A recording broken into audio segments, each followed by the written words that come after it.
Sathya Sai Speaks, Volume 8, Chapter 29. The Two Mothers. You are the greatest treasure that this country has. On you its future rests. This is the land where the sacred Vedas were first uttered. Vedic discipline realized the divinity that they were. The land where generation after generation of pious people lived simple and contented lives, full of love towards all beings. It is a great pity that you are growing up, utter strangers to this glorious heritage. The truth that the Vedas teach man is Soham, that is I.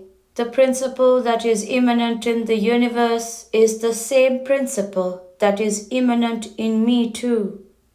Meditation on this grand thought gradually leads man to know that there is no distinction between that and I, that both are one, that there is no separate Sa and Aham, and so there is only Om. The Vedas also teach three other basic beliefs. 1. Karma phala. Every act has an inevitable consequence. Every cause has an effect. If you act with an eye on the consequence, you have to suffer the consequence. Attachment results in bondage. Detachment leads to liberation. It is the ego, the I consciousness, which tells you that you are the body, with its pack of senses that drives you into attachment.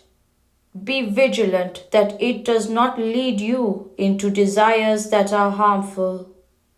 You are now free. You can go where you like, hiking on your two legs.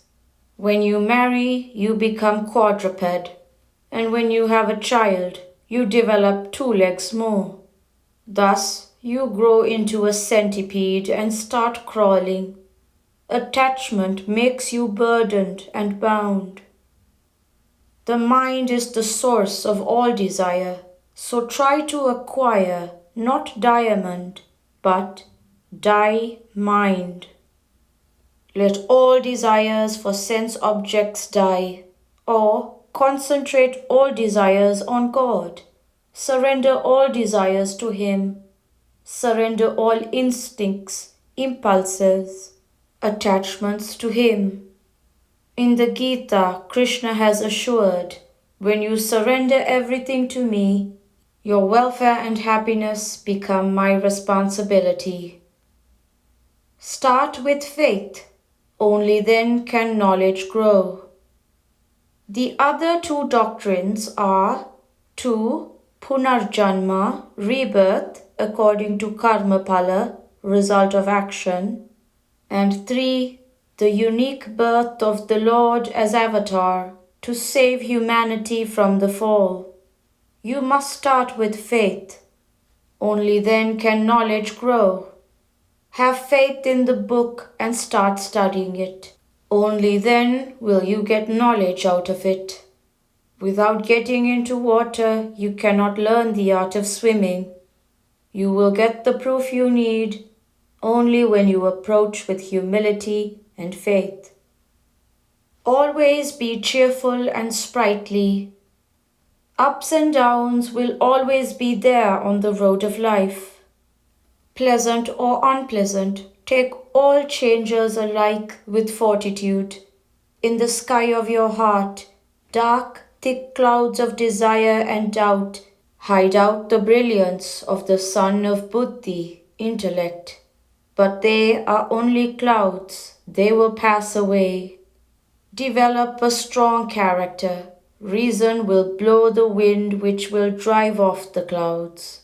Meditate on God and pray that they pass away. The Lord will come to your help. Develop unshakable faith in yourself, your capacity to live well and long, to be of service to your parents and the country. That is Atmavishvasa, confidence in the self. That is the root of the tree of life.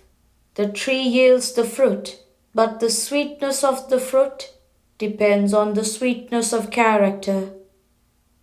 Pursue your studies not for the sake of a job alone, but for living a good and happy life. That is to say, you must, even from now, cultivate faith in God, keep virtuous company, nourish, discipline, and cherish ideals of service. Control the senses, avoid seeing evil, hearing evil, and relishing evil sights, words, and news. Bad thoughts breed bad character and drag you down into a beast.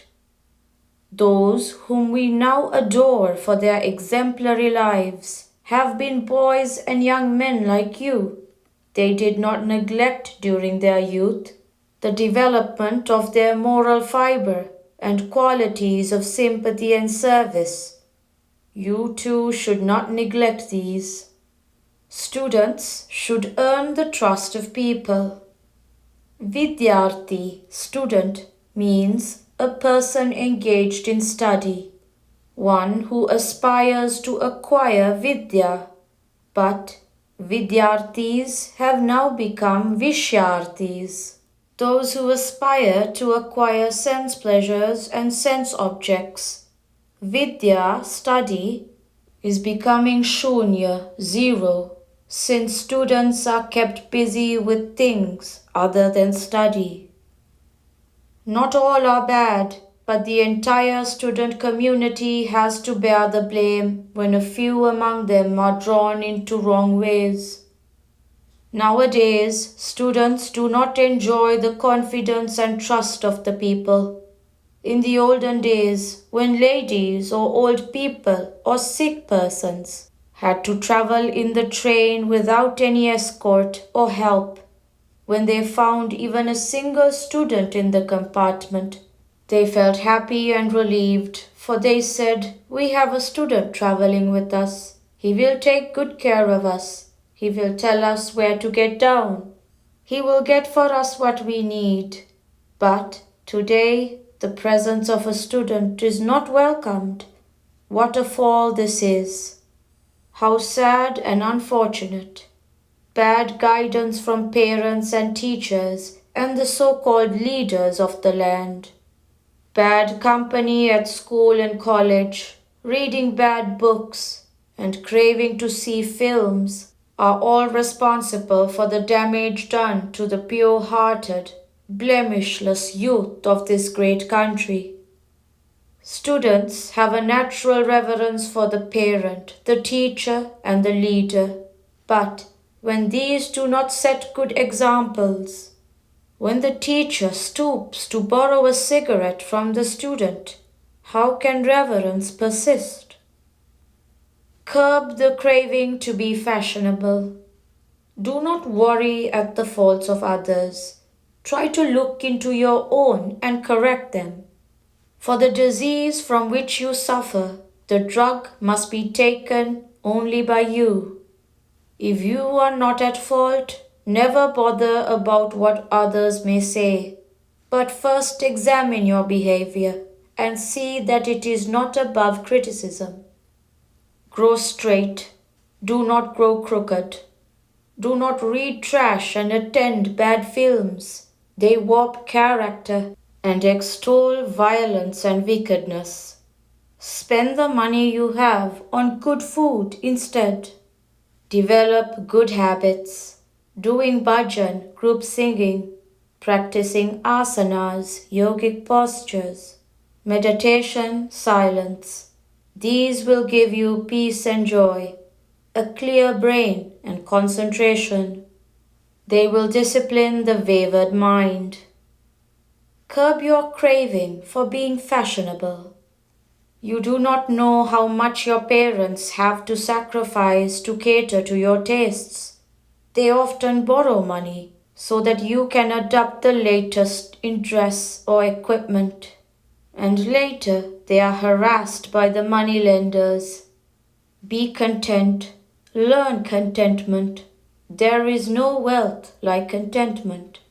Use your time as if it is something very precious. It is really the most precious gift of God. It is fast running out. Every moment lost is lost forever. Try to serve the sick, the suffering. Learn how to serve them efficiently and quickly.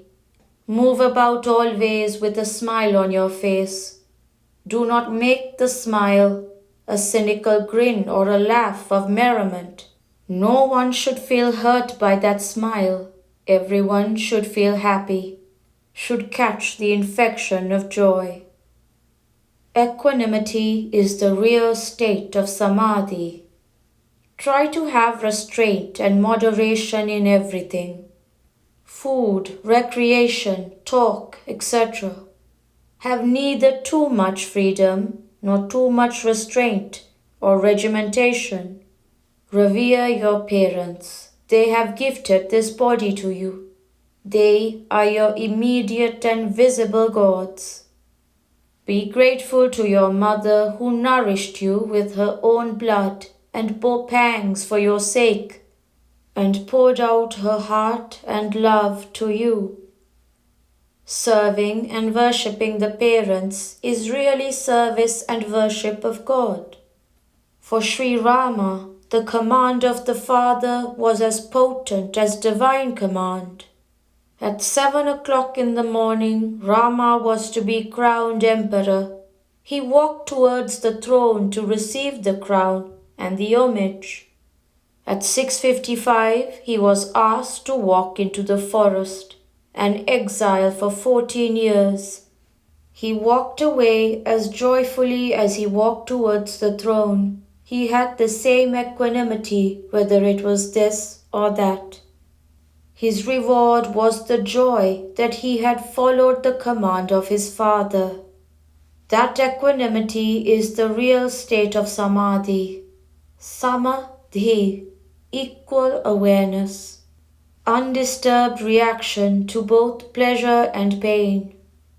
You are growing older every moment. You will not always be young. The friendships and contacts you develop now at school or college are temporary. After your term is over, each goes in his own path, away from the rest. These attachments will then break off, and new ones will fill their place. So choose good company and do not develop too strong an attachment to anyone. Be friendly with all, but do not allow that friendship to grow into excess. Impure thoughts lead to the path of ruin. Try to get into the company of devoted and God-fearing persons. When dust joins the company of air, it rises up into the sky. When it joins the company of water, it sinks into the depths of the earth. Your future is shaped by the company you fall into now. So be very careful. I always like youngsters, and I yearn to shower upon them my grace. Look upon all girls as your sisters. If you look at them with evil thoughts, impure thoughts, you will be sliding down the path of ruin. If anyone looks upon your sister with impure motives, how much will you be pained, how hurt you will be. Remember that and avoid hurting the others too. Try to develop brotherly and sisterly attitudes towards all you meet. Do not take delight in taunting or decrying girl students. Respect them and pay heed to their sense of self-respect. That is the means of winning my grace. Remember that you have two mothers, the Desha Mata, the mother country, and the Deha Mata, the mother who gave the body. If you do not have a sterling character, the mother country is thrown into grief. If you do not have love and gratitude, the mother is thrown into grief. when both are happy through you. I am pleased and I will shower grace on you. Your life is then indeed blessed. Taken from Baba's Discourse to the Prashanti Nilayam Youth Camp, Dharmakshetra, May 13th, 1968.